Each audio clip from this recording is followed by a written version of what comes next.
Hey, hello everyone. It says we're live, so I hope that we're live. Thanks for joining us, everybody, tonight. It's 6 p.m. We're on LinkedIn Live, and we're also, I think, over on our Intergames YouTube channel as well. So, hello to everybody watching us wherever you are. It's lovely that you can join us at 6 p.m. on a Wednesday. So, hopefully, we'll entertain you and give you lots of great information about what we're doing and the entry level skills hub, which is what we're here to kind of chat about tonight. So, my name's Declan. I'm the CEO of Intergames. We were an organisation set up about 5-6 years ago to help make careers in the UK games industry accessible to all. So we work in schools and we work in universities and we work in big UK studios across a whole bunch of different programme work. I'm joined today by Sarah and Ryan from Bird's Eye View. Hello. Hello. Welcome, everyone. Are you as tired as I am today? It's been a long day. It's been a long day, hasn't it? I've been looking forward to this. I mean, I've been so looking forward to just talking more about the entry level skills hub. Just super excited to kind of get stuck into it. But I just thought it might be nice if we talk just briefly before we got stuck into that, just a little bit about Bird's Eye View and you guys, because you guys are I wouldn't say new to the scene, because you've been here a long time, and Sarah, you've been doing such amazing work around games careers for a long time now. But I'd love to talk a little bit about Bird's Eye View and just what's going on at the moment. Let me start then. So you might have seen me around just doing a little bit of everything with the Kickstarter scheme, with the recruitment report with Hitmarker. Now I'm currently working with Sumo, but we kind of decided, Ryan and I, to start a company after kind of finding a lot of overlaps into his experience as an educator, which he's going to talk about, and my experience as a game recruiter, because there's a huge gap clearly between education and industry. So in addition to everything else that I'm doing, I am the co-founder of Bird's Eye View. And as Sarah said, my name is Ryan. I'm also the other co-founder of Bird's Eye View. I come from a different perspective, from an educational stance. So I've worked in education for about 6 years or so now. It's feeling like it's been a lifetime. I've worked in special needs, in private education, colleges, universities. I feel like I've seen it all, if not most of it. So we've come at the stance with Bird's Eye View that we want to help more entry-level candidates getting into the industry. We need it right at the moment. It's a crazy time for just the idea of entry level in the game sector. When it comes to, I guess, all the recent redundancies, but then also equally the massive opportunities that are going to be happening, over the next kind of 5-10 years. We started talking about the entry level skills hub. I don't know when it was, Sarah. I think we met at WASD, didn't we? Oh yeah, no, the first time, Remember? we chatted and we both had the same idea, and we just thought, why don't we just do it together? Because Sarah used to work over at Intergames a long time ago. She's since done a whole bunch of incredible, amazing things, and we're just always just in awe of everything that she does. So we've always been on the same wavelength in terms of our kind of goals and ambitions, just personally and with the organizations that we're going in for. And we kind of had a chat about the fact that there was lots of information out there, but there wasn't maybe the right information, or it certainly wasn't the kind of latest information. It definitely wasn't centralized. I know from my own experience, I joined the industry probably around 5-6 years ago, and coming from a completely different background, a different country, I didn't know where to start. A lot of the information that I've accumulated with time in my own little notes was from Twitter, was from LinkedIn, was from YouTube. So it got to a point that, I had a bit of time, and we were thinking it would be so much better to have all of that centralized. Because at the very least, if you're just entering the industry, or if you're an educator trying to guide your students, or if you're a parent trying to help your kids to kind of go towards game development, there should be a place to start that has kind of links towards everything else. So that's kind of what we would love the hub to be towards the future, this starting point. But at the moment is already a really good resource that we plan on build on. Well, Yeah. prior to this, it felt like it was either misinformation, bits and pieces missing, outdated, and I guess just all three of us came together thinking, well, actually, this would having a centralized hub for everyone to refer to would just be easily accessible, and having a free resource there just meant that everyone can see that and gain insight from that. Yeah, because it felt, I suppose, creating a central resource hub with all the careers on it wasn't exactly a new idea, right? Because I know that Screen Skills years ago did a great job of putting together something similar, and then Into Games, when we first launched, we spent a long time putting together, as many different roles as possible with, interviews with people and various other bits, but it never quite worked in the same way for some reason. Like there was something slightly wrong with just chucking as much information somewhere as possible and then keeping your fingers crossed that people would be able to piece it together. And I think that when you guys put together the design and obviously the information that's on there, we started off with the idea of taking the apprenticeship standards and converting that into the entry level role. So for anyone watching, the UK apprenticeship standards are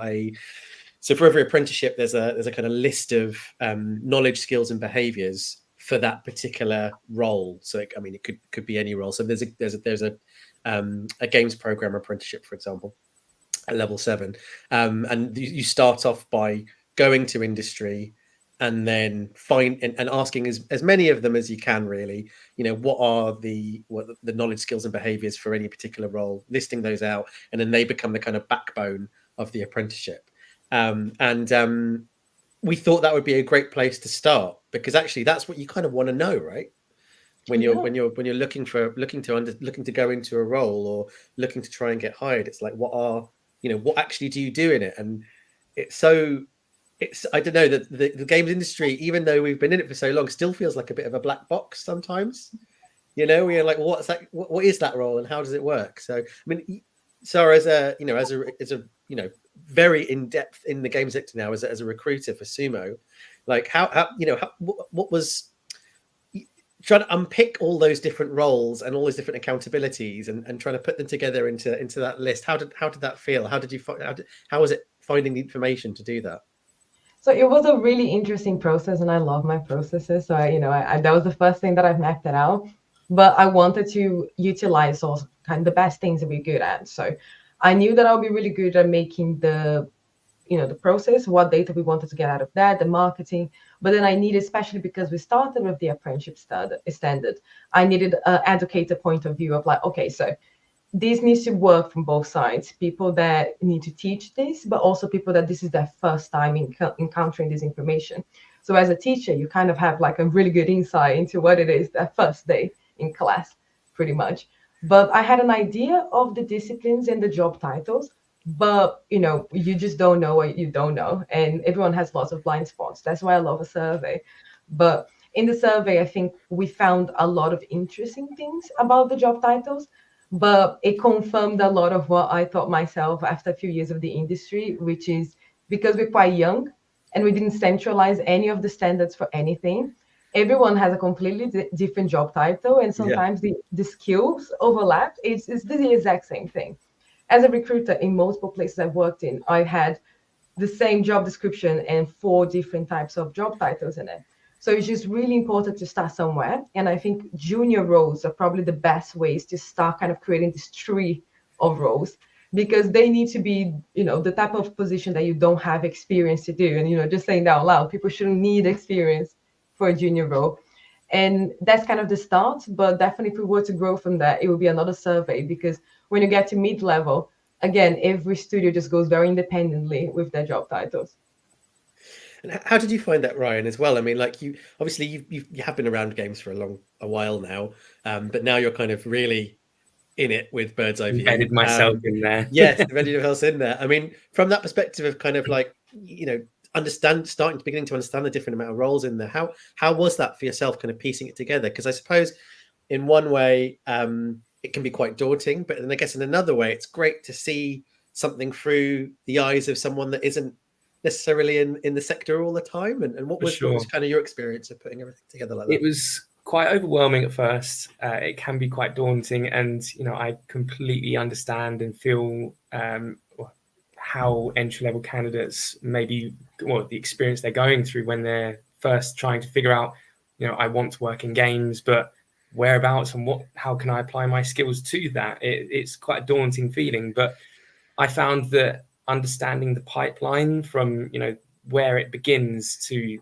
the end and where each of those roles fit in really helped me paint the picture and the narrative of where this all comes from. And, I think that was part of the reason why we thought actually having some of these roles on the Skills Hub could allow this learners and potential future candidates to actually say, well, this is something that I want to do. I think I can apply my skills to that particular role. I think I'd be suitable in terms of my behavior and some of my skill set.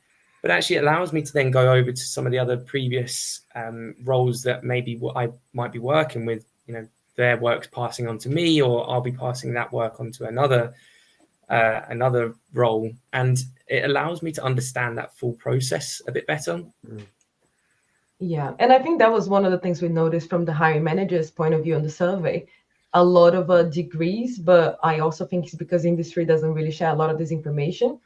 When it comes to like the specific courses, they are very discipline specific. However, making games is probably one of the most collaborative products there are. So it arrives at a lot of people joining the industry, they weren't told and didn't really practice that collaboration, interpersonal skills. But being able to communicate your idea clearly, being able to take feedback clearly, those things were in every single role. But also the understanding of where, and that's what Brian was saying, where your position, your discipline is in that kind of like pipeline of where the game is going to be made. So you're going to pick up something in this state, and you need to know in what state you need to deliver, because another person is going to pick that up. So when we're talking about like a junior level, this is the first time you're getting a job.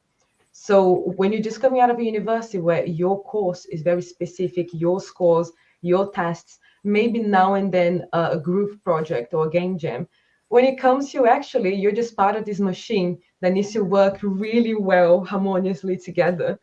And you can't have egos. You need to be incredibly open to feedback. So I think that's one of the things that, Ryan told me that educators aren't focusing as much, and the hub will be able to show is the behavior part. Behavior in games is just so important. The idea of that game developers just sit and code on their computers and don't talk to anyone. It's just something that people imagine like in Hollywood, because we love to chat. Everyone's constantly talking to each other. So I feel like maybe that's something the hub might help. The thing is that I'm not actually pointing the finger at educators or learners, because I know from my own experience how strict those deadlines are, how to cram all of that information into one academic year, which isn't even a full year, just to clarify. It starts in September and then ends in June, sometimes July. So there's so much that you have to cram into a year, and a lot of the focus has to be on some of those technical skills, which often leaves those behavioral skills or interpersonal skills there just to kind of be learned independently, which often gets overlooked. Absolutely. So I mean, we're kind of starting to skirt around, I think, who this hub is for, because I think originally people might look at it and go, right, of course, well, it's called the entry-level skills hub, right? So you're going to be like, this is for people who are, just coming out of university, or may have been studying in their bedroom, or whatever, maybe moving from another industry, but they're basically looking to start their first role in the sector. But it's not just for them, is it? I don't think. I think it's not just for that use case. I think there's a few other use cases here that are probably worth touching on. So I don't know if you want to talk a little bit about some of the other use cases for it. Yeah, no, 100%. I think the idea of having intro-level on the title is because, we do need to serve that community first, because they're the ones that know the least of where to go. So it is literally an SEO thing as well. But if you look from the point of view of like whatever part of your career you are, you can use that. If I'm gonna make, for example, someone that wants to make a lateral move between this discipline to another discipline, if you understand the skill set required for juniors, you can build from that as well. If you're transferring from a different industry, if you're coming from tech, even though the parts about like, the programming might not be super hard for you to transfer, is the idea of like the cycle of the production of a game. But then we also have educators. We have anyone that is kind of moving from a different country as well, because the games industry is very different depending on which countries you're from. If you're moving from mobile to console as well. So I feel like there is a use case for anyone. And I think that's why I really love it. It's just one of those career tools. And, educators are there to prepare people to go to a career, and recruiters are there to also support with that. And, industry eventually gets all of those people to work on that product. So I think, someone even joked saying that, oh, you're going to see a lot of people using the hub to write their own job descriptions, and they're just going to copy and paste it. And honestly, that wouldn't bother me, because then it means we are creating a standard for something. And I think we all deserve a standard for job descriptions. I would also just like to add off the back of that, parents. I know from my own experience with some of my learners' parents, or even my own growing up, a lot of the time, if I were to say I want to work in games, or I've heard learners say I want to work in the games, parents don't take it seriously. They don't see it as a career, or at least a professional career. They often think, well, you're going to go into esports and you're just going to play games for a living. And it's not that at all. And I think that this Skills Hub actually illustrates that to parents in quite a meaningful way, and saying, look how professional this is, and this is a career that people can go into. Yeah, because it's very easy to understand, isn't it? It's very well laid out. There's a lot of kind of UX thought that you guys, I think, have put into making it something where anybody can kind of jump in and jump out of. Even a kind of non-techie parent, I think, would find it really straightforward to use, and would be something they can kind of get the information they can as quickly as possible. So I mean, the hub, I suppose, is version 1 really, or version 0.1, isn't it? Because it's something that we would like to, well, I think firstly update annually. I think that's the main thing, isn't it? So like every year, because the skills in the game sector change so ridiculously fast, that even having minor changes and updates on some of those knowledges, skills and behaviors and tools are going to be useful. But are there any other kind of changes or growth that you'd like to see in the Skills Hub going forward? Where would you like to see it in, a couple of years' time? Well, I have so many hopes and dreams and goals, but there's a couple of things I would love to see. Definitely a couple of people being asking for the disciplines that we didn't cover. Audio peeps, I didn't forget you. We didn't forget you. We just require people from the lead and higher manager level of audio to answer the survey. And unfortunately, even though I think I reached out to over 300 people, I can't yet force anyone, but maybe in a few years. And yeah, definitely cover all the disciplines, as many as we can. But the type of thing, the idea behind the entry-level Skills Hub, and in bird's eye view, it's literally to give a bird's eye view of the industry. So one of the things that I see annually going around is those salary spreadsheets, and you see them on LinkedIn, you see them on Twitter, you see them on Facebook, you see them on Discord, and everyone has a different one going on, because there's so many people in games that truly do a fantastic job helping other people. But unfortunately, we do need to centralize all of that. So I would love to have a different tab and different Notion page where we just have a breakdown of the salaries divided by seniority, geographical location, and just in general, other things like, for example, having a list of studios divided by working pattern. That information is already online. I know which resources we can kind of pick and go from, and we can absolutely do that, giving people the recognition they deserve for the hours they already put in. But I'm sure all of their goals were also to reach more people. So I feel like we need to kind of like combine it all together in a hub. So definitely, breakdown of salaries, breakdown of working patterns. And I think I would just love to have like an interview area, because I think a lot of people reach out saying how, thank you so much for the hub. You put my portfolio there. I already had some people reaching out. I'm giving advice. it would be really nice to be able to have like a gallery of videos of people just talking through what is a day in their lives. And that's the type of thing that who wouldn't want that when they're preparing their careers? I feel like it would be the place you go, like the bookmark on your Google Chrome. So yeah, that's where I would like to see it going. I think for me, I would say additional portfolios. We will continue to add more portfolios. It's clear that there's no one right way to do it.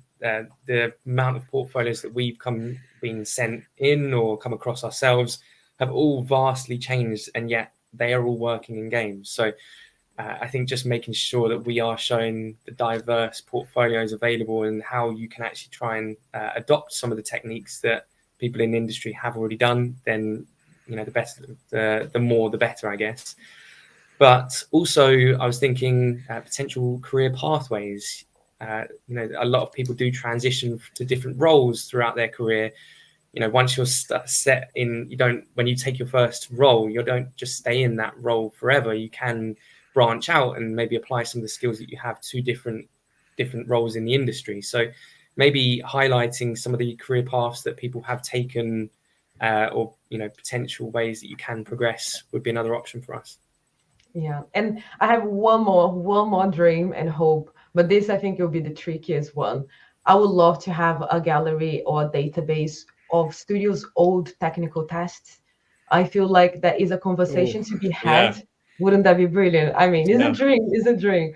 But there is a conversation to be had about what is an acceptable amount of hours and what is an acceptable amount of tests. And I understand why companies are not so transparent with their tests. You don't want people to ace it before you even have it. But I do know the departments create new tests ever so often. And tests for juniors, if you do have a junior that is chasing online to find your old technical tests to try to do them, you want that person in your team anyway, because they clearly care a lot. But it would be brilliant. I think it's possible to have that. I think it'll help with curriculum.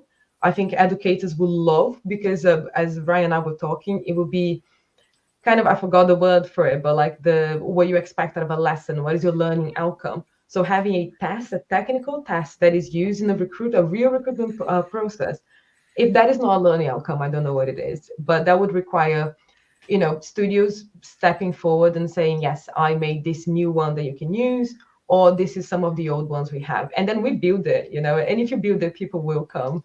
So that is kind of like where I would love to see it. I mean, you can really, I think we can already see the entry-level skills hub as it is right now being used by pretty much every single college or university course around games in the country. Like, it should just be embedded in terms of, just right at the beginning of what you're doing, just take a look at where you need to aim, with your knowledge, skills, behaviors, and some example portfolios. Because I think that ultimately it's a bit of a wake-up call as well, because I think a lot of the students that we see going to universities and colleges, it's kind of hard for educators, because at one hand you need to be nurturing and you need to be provide your students with as much confidence and as and really get them to believe that they can do what they can, that they can go out there and become what they want to become. And that's such an important thing to nourish. But on the other hand, it's you need to show how difficult it is, and you need to show the standard that needs to be there, and be realistic about that. Because I think that there's just, probably the same with you, my LinkedIn is just full of people who are just constantly saddened and disappointed about not getting interviews, or not getting hired, or not putting out there. And unfortunately, we do get a lot of people coming through us for portfolio reviews and things like that, and we do find that kind of 95% of the time that it's just not ready. Their portfolio is just clearly not ready, and it's not their fault. It's just that no one's ever really shown them what a good one looks like.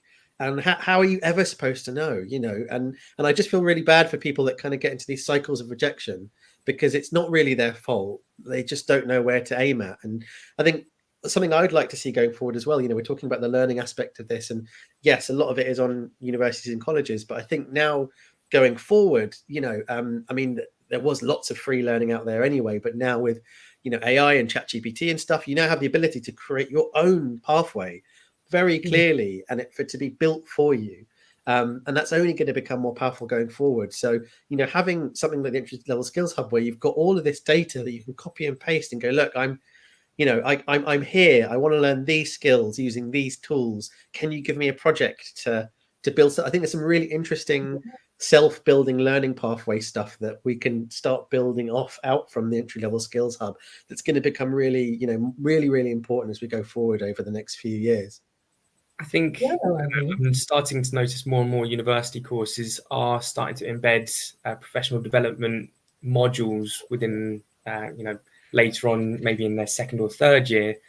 But unfortunately, the time frame that's happening is just not at the same level as the speed of the actual industry. So it's often that the universities or colleges feel like they're just working at a much slower pace and just not keeping up with the pace of the industry. But just having this skills hub there as lecturers just to refer to and use as support, as you say, from day one, when you're building your schemes of work or setting those learning objectives, always have in mind, how am I supporting my learners getting into the industry? Having it throughout your feedback and assessment, so making sure that you're constantly referring to maybe industry vocabulary, or how will you apply this behavior that you've set in this group project when you're actually working in that role. And just portfolios, it's fundamental that we are referring to the hub, or people in industry getting eyes on some of the portfolios, or at least giving advice in some form of way to actually just make sure that they are up to scratch. Yeah, 100%. I think that is it is complicated, because as a recruiter, I do see a lot of people in the entry level in doing everything they can, and you need to give to them in terms of like how much you want and how much you care. And I've been there. It is devastating. I think I've applied once 350 jobs, and I got 2 interviews, and it was a brutal moment. And for me, I wasn't upset with the fact that I was getting rejected. I was upset with the fact that, yes, there's no feedback, but also there is no standard that I can build towards. I felt like I was a bit kind of thrown, like, no, this ain't it. But no one pointed out what it actually is. Yeah. And I think, yes, of course, you can look at portfolios, but then when you start and you commit the mistake of looking at very senior and just another level of portfolios instead of going to juniors. So you're comparing yourself with something that is just not going to happen right now. But there's also the idea of like understanding what to expect. I feel like the hub is a really good, especially for educators, in terms of, because I think the soft skills, it is the part that is missing in every single course ever. But I understand how, as a professional, giving feedback sometimes in terms of not technical stuff can come across differently. People can take it very defensively, especially if you're just starting out. But having the entry-level skills hub as a benchmark for feedback is not me that is giving you this feedback about communication, collaboration. Look at the hub. Let's say there's 80% of them that mention it. If you are looking to any of those disciplines, we need to work towards this.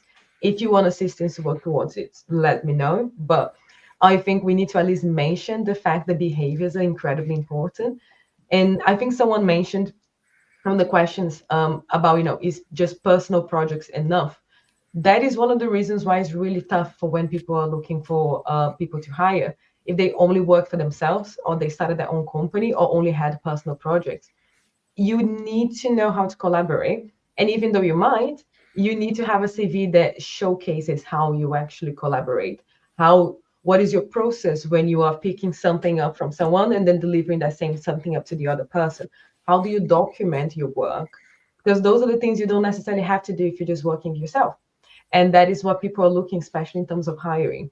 So it is not so much that, your skills on your own aren't worth it. Is that no one really told everyone that soft skills are as important as technical skills in the games industry. Just look around. I think we're the most diverse bunch out of the non-diverse bunches in all industries. And I think at least you can see a little bit of everyone. So being able to work with creatives and programmers and testers and producers, and people just have different communication methods, is really important. So you need to showcase them as well. Yeah, absolutely. I recently saw a tweet from I won't name it, probably because I can't remember them. But even if I did remember them, I wouldn't name it. But it was a really quite high up concept artist who said that they would just stop doing portfolio reviews now. They were like, I'm not doing any more portfolio reviews because the basic bare minimum was not there. But then also they just kept on giving the same advice every single time to people doing the portfolio reviews, and it's the same kind of stuff that you're saying. So being able to demonstrate collaborative work, being able to do these things, and they had a particular tirade against education. I think they lashed out at them saying university has not prepared you for the world of work. And as I say, I kind of agree with you, Ryan. I think I'm not going to say they're completely innocent, and maybe there's a lot more elements that a lot of universities could do to better embed industry. Absolutely, 100%. But hopefully the entry-level skills hub, if it's embedded early enough, will be something that can prepare people better, so we don't have to keep on having the same conversations again and again and again, and letting people know exactly the same things again and again. I mean, how can the industry get involved in this? So, what can they do now? It's out there. We've said that it's a living document essentially. It's something that will evolve and change and grow. How can they get involved in terms of the next round of evolution and the next round of roles and that kind of thing? Oh, I like to give a little way of everyone getting involved, because I appreciate different levels of involvement. But you can just help by sharing. I feel like the most important thing is reaching as many people as we can, especially if you are in communities that are already underserved and under-recognized in games. Share away, because information is power, and the whole point about doing this is empowering people. But you can also participate on the surveys. If you're inside, you will see me begging every other day. So, put your insight, share with your friends. Sometimes it does take a little bit of time, but we will do something interesting with it. And you are kind of building the industry as we go. It's literally in games how we put the tracks while the train is moving. This is the whole industry, and that is why we have no standards. But also reaching out to us to sponsor hub updates and maintenance. There's so much we want to do. There's so many events that we love to do. Going to universities, going to develop. That is I've been to develop with Studio before, and there's a lot of people from entry level that are trying to get jobs. And the only thing you do is, here is my career page. Whenever we have an entry level job, there you go. And it's not their fault that they don't have roles at the moment. But I do think it would be beneficial for all industry, for all studios, to have a place to point people towards, a place where they can get that information, a place where they can help to feed with information as well, so they know that it's up to their standards. But a place where at least people can start building their personal development plans, because you can't expect people to know what to do, never tell them what to do. You were talking about industry and education. You're super right. I think I have a lot of experience from the industry side, but we are all individually trying to figure out our own standards. So no wonder it's even harder for education to catch up, because we are all catching up ourselves. And I think that is one of those things that we just need to appreciate as an industry, be kind to ourselves. We are all trying our best, but also not removing the accountability of, we all kind of need to make this work if you want to have a sustainable industry. I often refer to the Spider-Man meme of everyone stood there. You've got the candidates, the universities, and you've got people in industry all pointing at each other going, well, this is your fault. Well, actually, we need to stop pointing the finger and saying, well, actually, what can I do to support each other? And that means the industry studios need to be going into universities more, instead of saying the portfolios aren't up to scratch. What can we do better to actually support those portfolios and build those portfolios up? How can we create more pathways for people coming out of university that have spent an awful lot of money to get this degree, and quite often come out with a successful degree in a top university, but never managed to get that bridge to a studio? So I think that everyone needs to pave that way from each side. Definitely.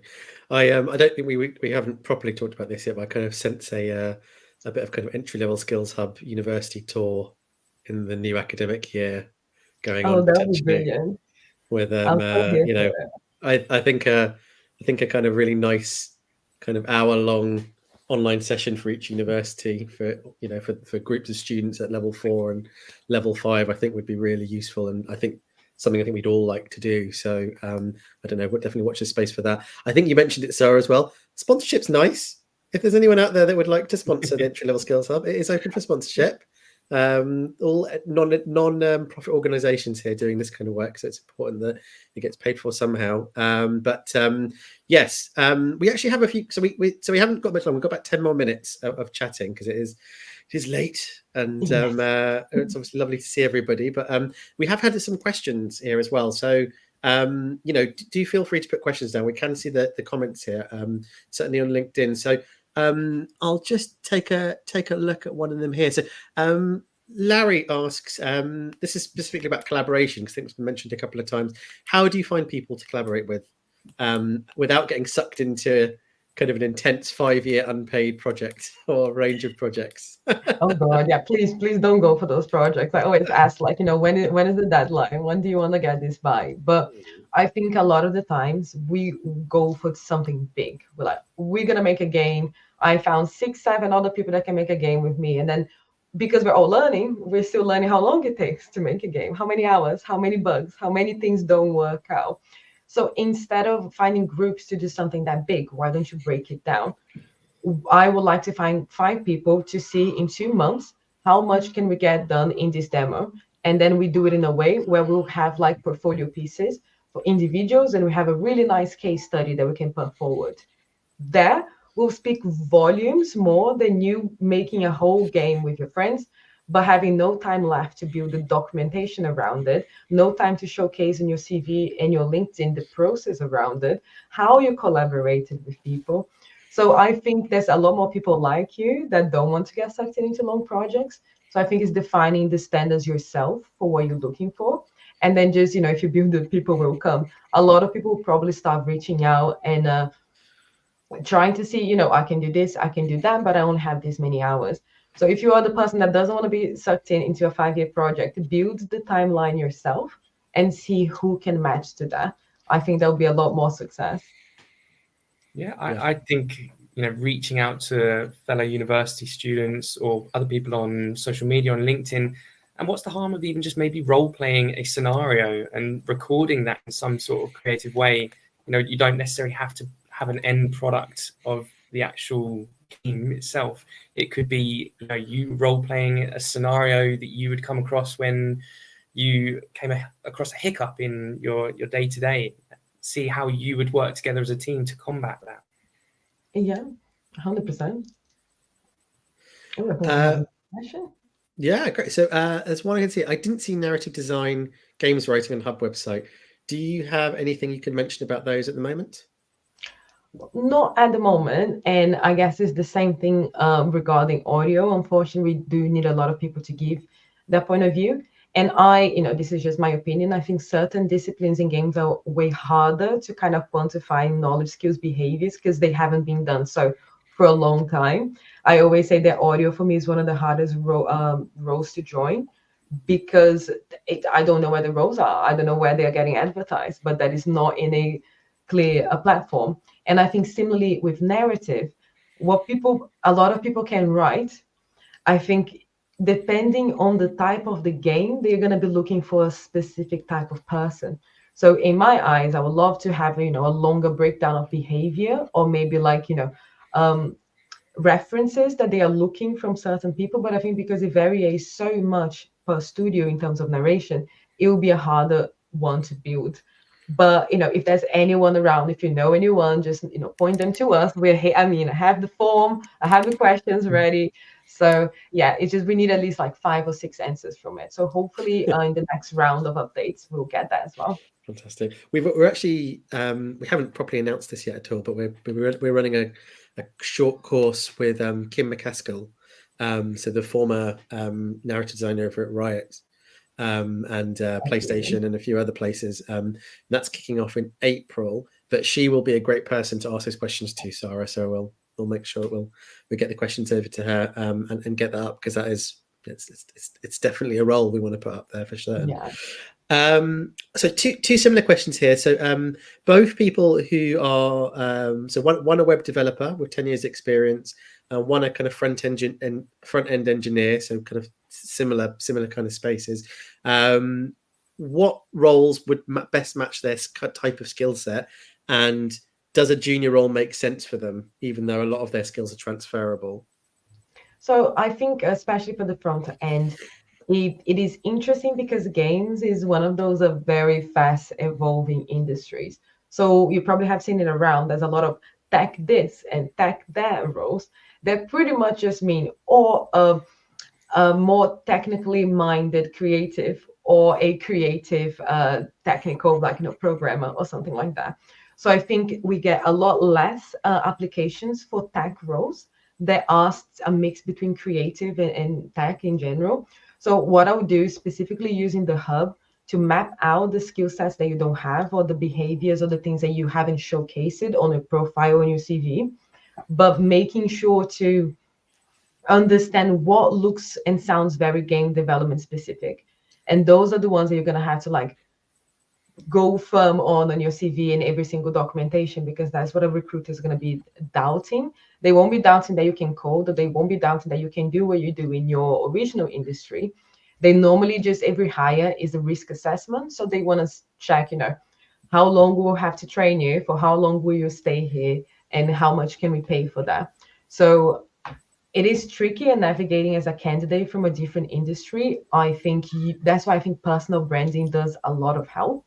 But before, identify which roles you want. So you just need to connect with people from the industry, literally ask what they do, kind of understand the nuances of small studios, mid-level studios, and big studios. A lot of people focus on, finding your Riot, your Ubisoft, but that's not a good place to start if you're transferring from an industry, from a different industry.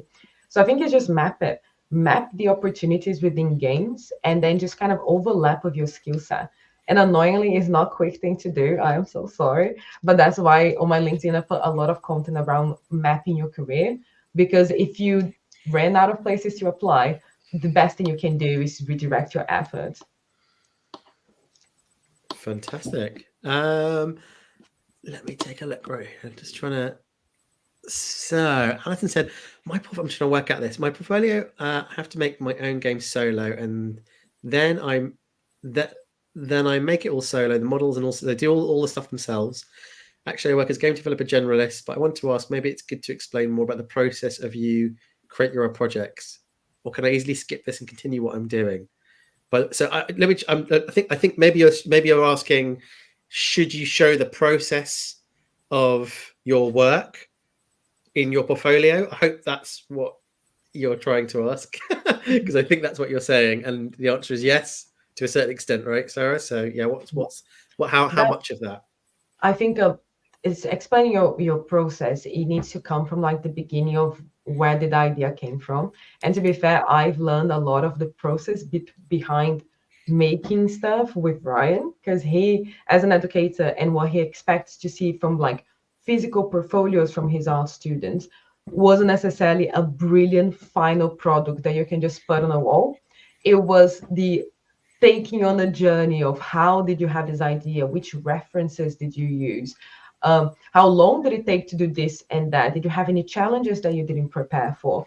That is the process, and that's what humans love. We love a narrative. So not only you keep people engaged on your portfolio for longer, but that is what people are looking to read. Adding notes to that process and jotting them down, and even if it does look like a scribble on your portfolio, can often tell a story about your personality, your behavior, how you deal with situations that you may come across. And that really, illustrates the type of person you are, and something that studios will be looking for. Fantastic. There's lots of great ideas on these comments as well. I just want to thank everybody for their ideas, and for you to carry on writing some ideas, because we will steal these. Definitely. So that's and add them. So yes, absolutely, we will take all these ideas. We promise you that, and we will do something with them. So I think that's basically it, really. I think we're going to wrap up now, because we're it's coming up to 1:45, and I'm sure there's lots of other questions out there and loads of other bits and pieces. We are all on things all over the place all the time. So there's things to point people to. There's Intergames Discord, which is going to be really kicking off very soon because we've been a bit quiet for quite a while because we haven't had a community events manager. Just got someone because of community events manager, so we'll be running weekly design challenges, events, one-to-ones, portfolio stuff, all over there as well.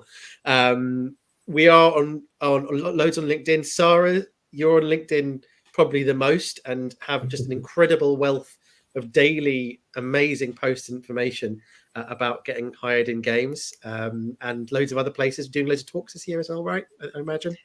Yes, no, fingers crossed. I always tell myself no more talks, and then I sign myself for 5. But yeah, make sure to keep an eye on the page where you find the event. Bird's Eye View is going to have lots of new things coming in, but more importantly, we want to know what do you need, because I hate building something that no one uses. So yeah, keep those ideas going. We are going on a holiday to Brazil, so do not expect anything from me for 15 days. But as soon as we come back, we're gonna make sure to write down, go to the drawing board, and make the connections with the industry and educational partners to make sure that we're finally closing the gap a bit more. Yeah. Also, university and college lecturers, please feel free to reach out. We are looking to partner with colleges and universities just to support with the Skills Hub, but also portfolios, any guest speakers, projects. We're definitely looking to partner, so please feel free to reach out. Fantastic. Brilliant stuff. Okay, you can read it down there. Go to entrylevel.games if you want to go and check out the hub, and have a fantastic rest of the week. Thanks for joining us this evening. It's been lovely. Good night, guys. Have a nice holiday. Okay, guys. Thanks. Bye-bye.